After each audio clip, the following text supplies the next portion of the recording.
ба ҳисобкунак 1 сомону 50 дирҳамро ташкил медиҳад.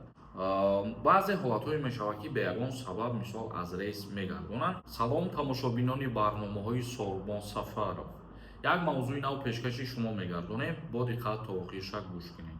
Кадом нафаре ки мехоҳем границаи Қазоқистон сафар кунед, ширкати Саид граница шуморо бо нархи арзон мегирад, граница мебарад. Дар WhatsApp-аш бинависонед, ҷоятона зайнид кунед ки мошинаш якдурӯзада раҳ мебирояд ва успед кунед бирен шуморо.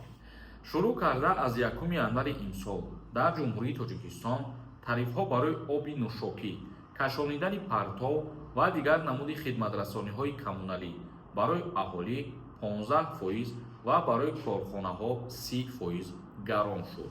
Яъне ки барои шаҳрвандони мақсад истиқомати манзилу биноҳо 15% нархи об қимат шид ва барои хизматрасониҳое ки корхонаҳо ҳастанд 30% аз 1 январ боло рафт. Тарифҳо барои оби нӯшокиҳо ва хидматрасониҳои коммуналӣ тибқи қарори ҳукумати кишвар гуфтанд, акнун нархи 1 метри мукааби оби нӯшокӣ барои аҳолӣ ба ҳисобкунак 1 сомону 50 дирҳамро ташкил медиҳад. Қаблан бошад ин 1 сомону 30 дирҳам буд. Барои як нафар дар як моҳ дар асоси меъёри истеъмол нархи оби нӯшокӣ 8 сомонию 10 дирҳам ва бо корез 12 сомонию 20 дирҳам бе ҳисобкунак мебошад. Яъне ки бешочи ба назар бигирем, сари ҳар як нафар 8 сомону 10 дирҳама дар бар мегирад. ҳисоб аз рӯи истеъмоли миёнаи 180 литр об дар як шабонарӯз барои як нафар анҷом дода шудааст. Яъне гуфтем ки аз 1 январ нархи коммунальни услуга ва оби нӯшокӣ боло рафтаг. Як нафар нависонда: салому алайкум, сози якаи Сорбон. Ами ман Москва паридам, ҳамаи чӣ доштам. Документаи Москва обратно гармондам. Ами ха гуфтам, чӣ проблемае? Намегам, 80 нафара аз самолёт гармондам.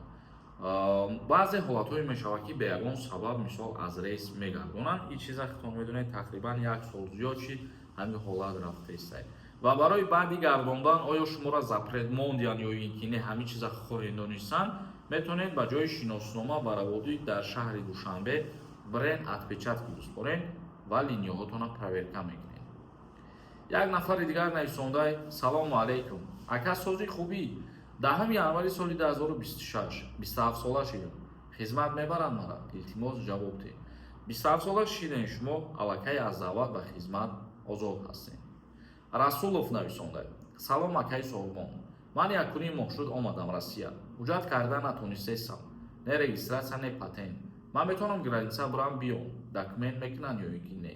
Сабаби ҳуҷҷат накардана аввал шумо бояд аниқ ва тасдиқ кунед ки чӣ сабаб аст. оё агар аз граница барояд мумкин шуморо запрет кунанд. аввал ҳамин чиза метавонед аниқ ва тасдиқ кунед, проверка кунед. мисол ягон намуд проблемаҳое ки дар запрет тааллуқ дорад надошта бошед, баъд метавонед бубуред. Муҳаммад нависондай: салом акаи Сорбон, гуфтанд ки баъди 31 январ рассамошкаи телефон аз байн меравад. гуфтанд 6 моҳши телефони ман рассамошка шидагие. баъди 31 январ телефони ман 3 рӯз кор кард, бо маҳкам шид. чӣ бояд кард? мо дар ҳамин масъала 2 рӯз пеш видео кардем, ба гап задагием. рассамошкаи телефон дар ягон ҷо гуфта шидагӣ нест ки аз байн меравад. ҳасанова нависондай: ака дар видео савол додам, ҷавоб надодем. ман Москва рафта патент гирифтам. каме пас бо казан омадам. дариҷа продлит кардам патента. бо мешавад ки Москва рафта патент продлит гирифтам. агар тибқи қонун бигирем, дар Федератсияи Русия ҳар як шаҳрежа ки шумо мерен, қарор мегирен, кор мекунед, аз ҳамон шаҳр бояд ки патенти шумо гирифта шудагӣ бошад. ҳозир шумо патентон Казан ки боша ва аз Казан ба Москва омадед, бояд ки патент аз Москва дастрас бикунед. боз Одинаев нависондай: ман телефон харидам, рассамошка мекунӣ? бале, рассамошка мекунӣ. ҳамин як моҳ ки истифода бурдед, муҳлаташ ба охир мерасад ва ҷои слоти ҳамин симкарта аз кор мемоягем, бояд ки шумо рассамошкаш бикунед. як нафари дигар нависондае ки салом, даъваткунӣ ба хизмат сар шуда ё ин ки не?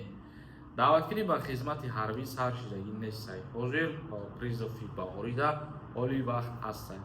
видеои моро пайгирӣ кунед ва аз ҳама информатсияҳои нав худо хоҳад огоҳ мешед. То барномаҳои дигар худованд ҳамаи мо шуморо нигаҳбон бошад.